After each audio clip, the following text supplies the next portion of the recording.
My name is Dr. NC Gideon.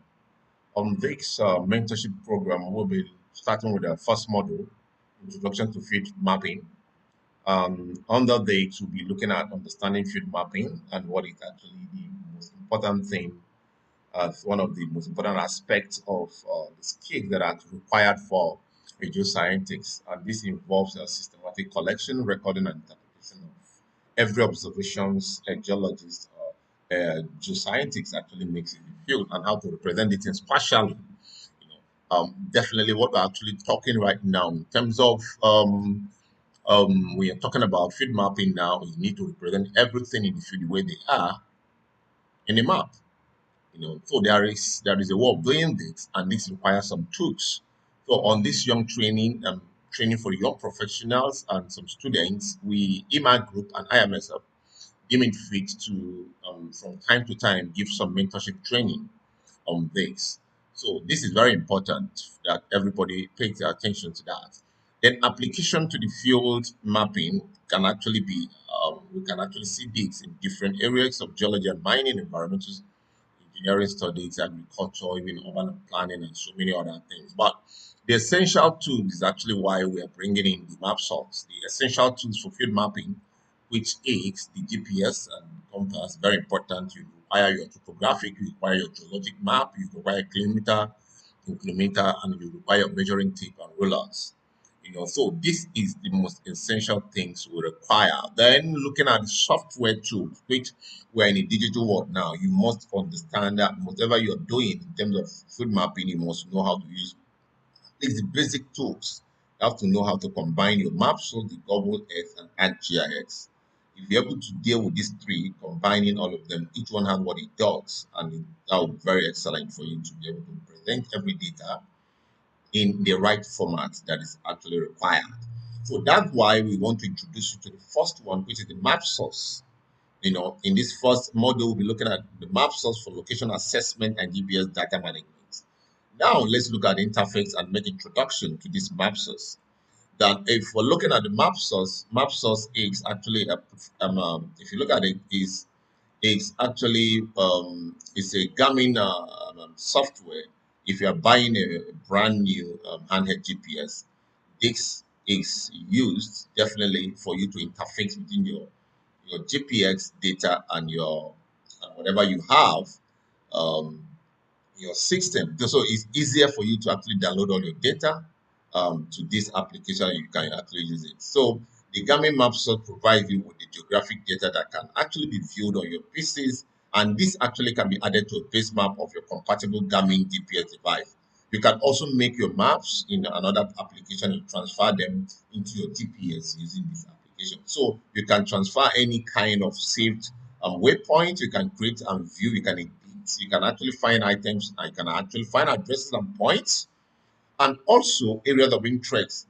You understand? So this is actually used for you to interface with your X with your GPS and your GPS. So the map says you can also look at the compatibility issues. So you have to understand that you need to understand the compatibility issues, if not in terms of your waypoint routes and tracking management also. So, but I'm going to give you these manuals later on. You can look at it. This is the interface of the map source. So we're going to go to the map source itself. The map source has its menu, it has the toolbar, it has the data tabs, which is where you're going to be viewing everything. That data tab appear along the left side of the screen. It's very, very important to know how to manage your data tabs. And it has the graphic maps. It has the mini maps. It's also for you to view. It has a splitter bar and also has a status bar. So this is the major the interface of the map source. Now you need to we'll give you a link, or you actually talk to our secretary. We're going to see how you can download this if you don't have it. So you can also understand how you can actually install this so that you'll be able to update it from time to time. The old one do not have some other kind of features. Now, if you look at this, let's look at it at the interface. Look at what it does. If you come to the file has new where you can actually, bring in new ones. Control N will bring in a new map, open up a new map. So the open actually is there for you to bring in data using that. This is save. If you are saving, you've saved before, you can use save. And if you're saving for the first time, you can use save as. Then when you use save as, in this save as, this is very important. In the save as have these options for you to save as Garmin GDB the database. You understand? You can also save anything as text file deleted and all that. So that it does it. Then you can also just save a GPS if you actually bring in your data. You have various formats. It can also print. You can print to anywhere you want. You can print directly the map, and not only that, you can also preview your map. You can preview what you want, and you can also zoom in and zoom out, and you can close in here. Then also it has a print setup. You can set up where you want to send it, letter, whether you're looking at various options here, land, portrait, and all that. So you can do print setup definitely on this application.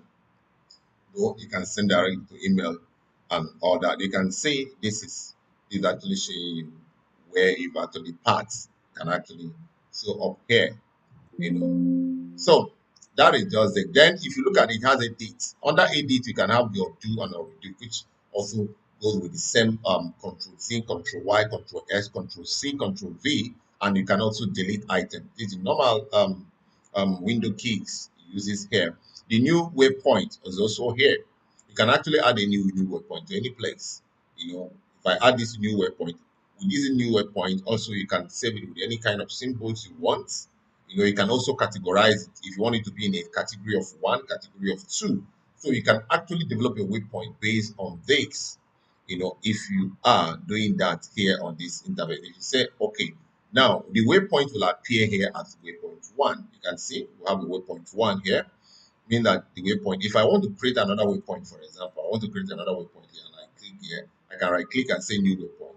So if I click another new waypoint here, I can use another symbol or whatever, depending on the kind of thing I'm looking at. This is waypoint two. I can also change the name here. You understand that it does it. So you see, this is the waypoint here, this is another waypoint here. So you can, the new waypoint, even the new route, you can develop a route from here, and change the colors, print directions, notes, and all that here. Then also have a new track. You can bring in a new track. You can look at the tracks you have. If you have other tracks that you brought in, all of them will appear here. Then you also have preference. Preference very important here. Let's look at preferences. In the preference, you have your time zones, you have your units, where you can change where the elevation feet and all that. Then you have your position, where you can change the variation of the GPS of the geographic formats. This is degree, this is degree minutes seconds, this is degree minutes seconds, degree minutes, and UTM also here. So whatever you choose can appear here. Then transfer file also here, and see the categories where you are saving whatever you're going to save. You can actually view them under here. Then under transfer, this too is where you can actually use to send to device, receive device. If you plug in your GPS from here, you can send. If your GPS is plugged, it will show that the GPSs are around. Then you can actually send. You can receive using this. You can receive, but you see, you can receive through here. That means if you plug in your GPS, when you click this, you will see your GPS appear. You can click in, and whatever is in your GPS will actually appear here. Then under view, we have all this. It's actually basically for viewing properties, zoom in, zoom out, basic maps only, and all that details of that. You can also view a Google X of a position within this by clicking this. Then under tools, you have your draw. You can draw. You can actually do a route. You can do waypoints, and you can pick. These are short cuts for all this. The track, you can also do a track. You can see this track from this to this, this to this to this, and all that. So you can actually cancel. Then under this utility, you can actually manage your product under this particular. You can rename your GPS and all that. Very importantly, in terms of help, you can get your help here. This is actually where your help can actually be located from here you can check any kind of thing you want to check around this particular location. Then